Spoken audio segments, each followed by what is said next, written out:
शांगला में पुलिस चौकी पर दहशतगर्दों का हमला, दस्ती बम फेंक दिया, फायरिंग भी की। 2 पुलिस एहलकार शहीद और 3 जख्मी हो गए। जवाबी कार्रवाई पर हमलावर फरार हो गए। करक में नौजवान ने खंजर के वार से बाप, भाई और भतीजी को कत्ल कर दिया। भाभी और भतीजियों समेत 5 को जख्मी कर दिया। मुलजिम आइस का नशा करता है, पुलिस ने गिरफ्तार कर लिया।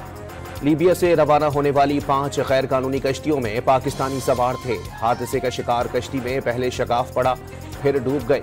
80 से जायद पाकिस्तानी सवार थे। लापता अफराद में कम उम्र बच्चे भी शामिल। बचने की उम्मीदें इंतहाई कम रह गईं। यूनान में पाकिस्तानी सफीर की गुफ्तगू।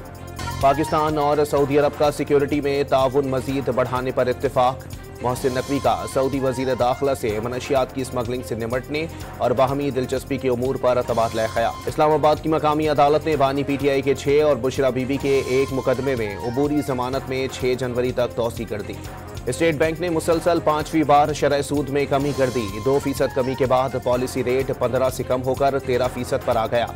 सालाना बुनियादों पर महंगाई की शरह 7% से कम होकर 4.9% हो गई। बलोचिस्तान के बालाई इलाकों में शदीद सर्दी का राज, साइबेरियन हवाएं चलने से निज़ाम ज़िंदगी मफलूज हो गया। खैबर पख्तूनख्वा और पंजाब में भी कड़ाके की सर्दी। कराची में आज रात से सर्दी की शिद्दत मजीद बढ़ने की पेशगोई। दर्जा हरारत सिंगल डिजिट तक जाने का इम्कान। और पाकिस्तान और जनूबी अफ्रीका के दरमियान वनडे सीरीज का आगाज आज से होगा। ट्रॉफी की रूनुमाही कर दी गई। मैच पाकिस्तानी वक्त के मुताबिक शाम 5 बजे शुरू होगा।